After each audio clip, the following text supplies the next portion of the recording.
Does He really care? Does He even care if I pray or not? Now this question is actually more about, does He need my prayer or not? You're forgetting that the prayer isn't for Allah. It's for you. It's not for Allah. If all the people in the world, all they did with their life was pray to Allah, it would not make Him any richer. It wouldn't add to His kingdom because He already owns all of kingdom. And if no one mentioned Allah ever again, it doesn't diminish His dominion, His kingdom, His glory in any way. He doesn't need us. We need Him. We need Him. So the question is, do you feel like you need to pray? Do you feel like that's a need in your life? And if it's not, if you feel you're free of, begging Allah for His help, turning to Allah and submitting before His commandments, then that's a serious problem with your faith. It's become weak, and this question only came up because you've been distanced from Allah for so long that shaitan can come to you and say, yeah, I know you used to feel bad about not praying, let's just get rid of that bad feeling and replace it with, well, why do I have to pray anyway? That's the next phase of that disease. The first part was at least, it was diagnosed, but at least you had some bad feeling. Guilt was still there. That's a gift from Allah. When that guilt even goes away and you say, Allah doesn't need my prayer, it's all good.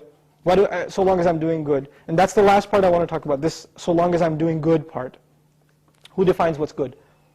There are two kinds of good in this world. Please remember this, okay? There are two kinds of good. There's ethical good. I'm good to my neighbor, I'm honest at work, I'm nice to people, I don't steal, I don't cheat, these are ethics, basic ethics, right? That everybody, I tell the truth, I'm honest, I pay my taxes, blah, blah, blah. These are ethical truths, okay? And I'm honest in business. Then there are religious goods. I go to Hajj, I give zakat, I pray 5 times a day, I fast in the month of Ramadan. These aren't ethical realities, these are religious goods. Good deeds that are religious, and good deeds that are ethical, moral in nature.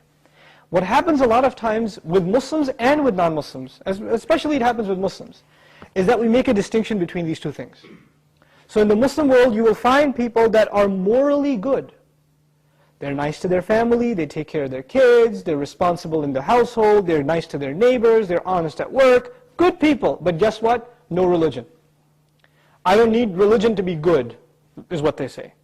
And on the other extreme, you have people that pray, go to Hajj, give zakah, have a long beard, dress in a very religious garment, and yet terrible to their family, cheating people in business, highly immoral and unethical. So what's happened is we have separated the two dimensions of goodness. Moral goodness, ethical goodness, and religious goodness. What Allah does in the Qur'an is, fuses them together in the ayah, this one ayah, it's called Ayatul Bir, the ayah of goodness. What does it mean to be good? If you study that ayah, it is a combination of two things. It's a combination of ethical principles like fulfilling your promises, being patient, perseverant, and also religious goodness, establishing the prayer, giving the zakah, right? So it's a combination of both of those things in one place. So if you think you are in a position to define what good is, most likely you're sticking to moral goodness. And you're undermining religious goodness, like the rituals that Allah taught us. But what Allah wants is for us to have both at the same time. This is when a person is truly good. Otherwise, you're not really good. You have defined goodness for yourself and you have rejected Allah's definition of it. But we turn to Allah for guidance because we can't define things for ourselves. We want Him to define them for us. Inshallah ta'ala.